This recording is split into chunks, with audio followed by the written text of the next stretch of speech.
সিলেট নগরীতে বেড়েছে সিএনজি অটোরিকশায় ছিনতাইয়ের ঘটনা। নগরবাসী বলছেন, সুযোগ পেলেই অটোরিকশায় তুলে সব লুটে নিচ্ছে ছিনতাইকারী চক্র। চেতনানাশক ওষুধ দিয়ে অথবা জিম্মি করেও মূল্যবান জিনিস হাতিয়ে নিচ্ছে চক্রটি। সাকিব আহমেদ মিঠুর প্রতিবেদন, ছবি তুলেছেন তারেক আহমেদ। পার্ক থেকে আপনার দুপাদিকের পাড়ের যে ওয়াকওয়ে, এটা মাত্র 150 মিটার হবে দূরত্ব। এই দূরত্বের মধ্যেই কাজটা সেরে ফেলছে সে। সম্প্রতি প্রবাসী নাহিয়ান সিলেট শহরের কাজ শেষে বাড়ি ফেরার সময় সিএনজি অটোরিকশায় উঠেছিলেন, কিন্তু কিছু দূর যেতেই তাকে নামিয়ে দেওয়া হয় পথে। অটোরিকশায় থাকা বাকি দুই যাত্রী এর মাঝেই কৌশলে তার মোবাইল ফোনটি হাতিয়ে নেয়। সিএনজিতে আগে থেকে আপনার 3 জন যাত্রী ছিল।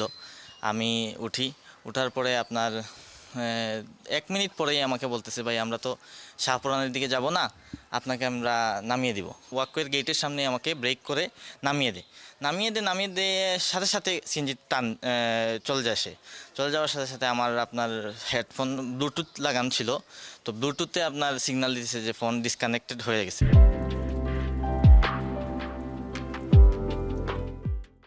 একই কায়দায় ছিনতাইয়ের শিকার হয়েছেন সিলেট শহরতলির বাসিন্দা মুক্তাসির ও তার পরিবার। দিনে দুপুরে এমন ছিনতাইয়ের ঘটনায় আতঙ্কে নগরবাসী। বলছেন, চুরি ছিনতাইয়ের সহজ টার্গেটে পরিণত হয়েছেন অটোরিকশার যাত্রীরা। আমার চাচাতো বোনকে সে হইতেছে আপনার স্কুল থেকে নিয়ে আসছে মিরাবাড়িয়া জামিয়া থেকে। ওরা দুইজন করছে সিএনজিতে।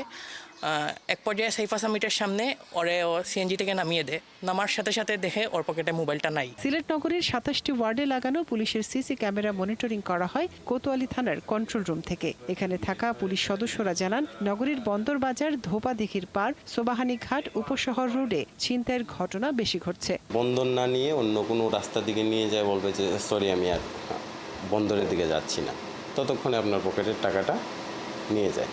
এরকম ঘটনা প্রতিদিনই আসতেছে, আমরা প্রতিদিনই ডিটেক্ট করতেছি। আমরা ফুটেজ বের করে আমরা তদন্তকারী কর্মকর্তাকে দিচ্ছি। যাত্রীদের দুর্ভোগের কথা স্বীকার করে সহকারী পুলিশ কমিশনার জানান, অটোরিকশায় ছিনতাই বন্ধে নানা পদক্ষেপ নিচ্ছেন তারা। এরই মধ্যে একটি ছিনতাই চক্রকে আটকও করা হয়েছে। তাদের ধরার ব্যাপারে আমরা খুব কাছাকাছি আছি এবং তাকে জিজ্ঞাসাবাদ করে আমরা আরো কিছু অপরাধীর ব্যাপারে তথ্য পেয়েছি। এই পুরো চক্রটা যারা বিভিন্ন সিলেট মেট্রোপলিটন এলাকায় এই অপরাধ করে থাকে, সবাইকে আমরা আইনের আওতায় আনতে পারবো। নগরবাসী বলছেন, স্বাভাবিক সময়ের চেয়ে 2 ইতে বেড়ে যায় ছিনতাইকারীদের প্রকোপ। তাই তাদের ঠেকাতে কঠোর নজরদারি দাবি করেছেন তারা। মনিরা কাজরি, ৭১।